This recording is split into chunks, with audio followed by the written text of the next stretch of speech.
Per sources, the Baltimore Ravens are expected to make some offensive line changes over the bye week. Now, Joey, why is that much needed good news for Ravens fans? Well, that's a simple answer. The Baltimore Ravens offensive line has been atrocious. And as much as I think this team needs to improve on the defensive line, as much as I think this team needs to improve on a lot of aspects after you've started 1-5, the offensive line, I feel like, is an easier fix, in my opinion, because you know exactly who and where the problem lies. And it is with your two guards, Daniel Faalele, Andrew Vorhees, grading out at a 57.3 and 58.1 on PFF. And I get it, PFF isn't gospel. It's not the end-all, be-all. But I think when we look at these scores and we look at the film, we say, yeah, that's about hitting the nail right on the head. This Ravens insider, our main man, Jeff Zrebiec, is very optimistic that Baltimore Ravens, over the next 5 to 7 days before their Week 8 matchup against the Chicago Bears, will make a change. I'll tell you exactly what he has to say in just a couple of seconds. Before that, though, make sure you're subscribed to the channel. All you got to do, hit that red sub button. It does not cost you a dime. Just click, boom. You're done. You forget about it. You don't need to do it ever again. 211 subscribers away from 39.5K, our next big milestone. I need you guys to help me out getting there. What you get returned, free daily Ravens shows. All right, let's talk about what Jeff Zrebiec had to say. This was something that we went into the bye week really knowing needed to be fixed from Baltimore when they exit it, and Jeff feels good that they're going to fix it. He said, heading into Week 6, I would have probably told you that I thought Faalele was playing better than Andrew Vorhees. However, Vorhees was much better against the Los Angeles Rams. Zrebiec continues to go on, saying, I'd be moderately surprised if Ben Cleveland and or Corey Bullock weren't given a shot to start after the bye. Oh, my goodness. Can I get a hallelujah? Baltimore Ravens fans needed this news so bad. Because I think all offseason, we kind of knew that it was heading here. We knew during the preseason when we saw these guys play that at some point you were going to need to make this change. It literally cannot get much worse than it's been. I get a lot of people saying, Joey, there's a reason those guys were on the bench. Well, I don't know what that reason was because Daniel Faalele, Andrew Vorhees, they've been absolute jokes, especially number 77. And I know you've seen these pictures before.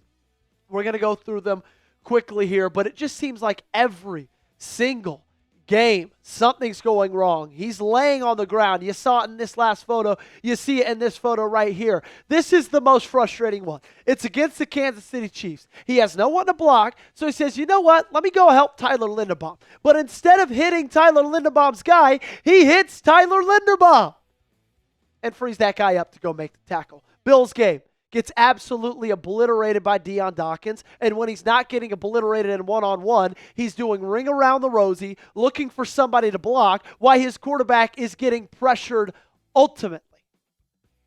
Guys, it's unbelievable. And a lot of these are pass blocking reps. But the run blocking is even worse for both of these guys. 51.2 for Faalele, 57.5 for Andrew Vorhees. And I know we talked about this stat earlier this week. We've talked about it a lot, honestly.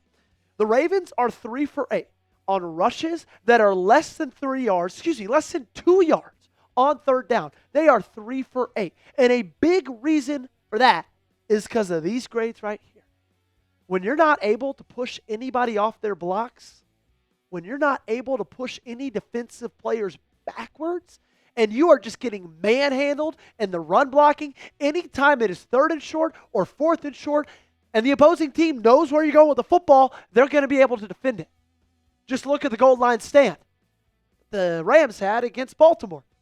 2nd and goal from the 1. 3rd and goal from the 1. 4th and goal from the 1. Nothing. Nada. So let's get to know the guys that Jeff Zrebiec, our Ravens insider, told us that, they might be getting a chance to start over them. Corey Bullock, 6'3", 307 pounds. He was signed as an undrafted free agent after the 2024 NFL draft. At this point, guys, I get it. He's a UDFA. He has not played it much, if at all, in his NFL career. But like I said a couple minutes ago, it can't get much worse. Ben Cleveland. I'm just confused why this guy has not been starting since week 1. We've been calling for him to start since the preseason. 6'6", 370. He's played in 60 games, started 6 of those in his 5-year NFL career every single year he has spent with the Baltimore Ravens. I think he is easily your best option at that right guard spot. But what about Emery Jones Jr., Joey? What about him? Well, we talked about him yesterday. We're going to talk about him again today because there's a little bit of a new update in that front. So we know that they opened up his 21-day practice window last week. It's been a very up and down, kind of bumpy ride for Emery Jones since he's gotten drafted. He had shoulder surgery a week after the combine, was not at rookie minicamp, was not at training camp, was placed on injured reserve, but now he's got that that practice window opened up. Jeff Zrebiec with this tweet yesterday saying Warhop, the offensive line coach, said that today was Emery Jones' first day in pass protection and only 7th practice overall. Said he's worked extremely hard, but it's still too early to make any progression. So I know a lot of you guys want Emery Jones to be the starter because you just drafted him, and you drafted him pretty early at that. But he has only practiced 7 times. And like Zrebiec and Warhop told us yesterday, he's only repped pass blocking because of that shoulder surgery just once. So he's got to take some time to get up to speed. I do have to remind you, though, what a former NFL GM said about him a couple months ago after the draft, because it's going to get you excited about the player he's going to be. And Emery Jones, sitting there in the 3rd round at 91, if he doesn't start this year because he got some developmental components to his game, I think he's going to start the next 8 to 10. I think Emery Jones is your future.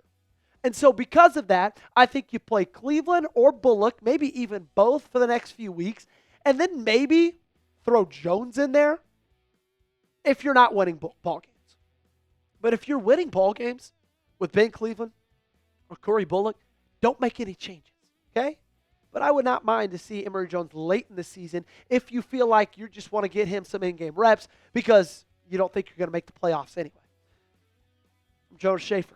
George Warhop said he doesn't have much negative to say about Andrew Vorhees and Daniel Faalele. He believes they're improving every week. So with every good news, we got to kind of bring you back down to the bad news of, for some reason, George Warhop, Sean Harbaugh, they are in love with these two guys, especially Daniel Faalele. I'm hoping this is just a position coach not throwing his guys under the bus. That's what I'm hoping for. That's what I'm praying for. And I'm hopeful that, like Jeff Zrebiec said, he's moderately surprised if a change doesn't get made. I'm hopeful that it does. You think Daniel Faalele will ever get benched? Give me a yes or a no in the comment section down below. It feels like, as of right now, John Harbaugh wants him to have a job forever. But hopefully you feel differently. Coming up, the Ravens trade deadline strategy as talked about by ESPN. I'm going to tell you what that is in just a second. But before that, I'm going to tell you about an awesome deal only with our friends at Prize Picks. If you download the app, use code CLNS, our code. All you got to do is play your first $5 lineup. You get $50 in lineups just from Prize Picks. You and I make decisions every single day, so make the right one here, because being right on Prize Picks can get you paid. Don't miss any of the excitement this season on Prize Picks, where it's good to be right. Follow other Prize Picks players directly on the app. Copy their lineups in one click. Whether it's a friend, a celebrity partner, or just someone whose picks you like, hit the follow button and check out every lineup they create in the new feed tab on Prize Picks. Prize Picks invented the flex play, which means you can still cash out even if your lineup isn't perfect. You can double your money even if one of your picks doesn't hit. No game this weekend, so I got to talk about my alma mater, the Tennessee Volunteers, taking on Alabama on the road. Feel good about them, okay? So you can ride this Prize Picks lineup with me. The more on 26.5 yards, the longest reception for Chris Brazzell. More than 233.5 passing yards for Joey Aguilar. Less Ty Simpson, 2.5 passing touchdowns.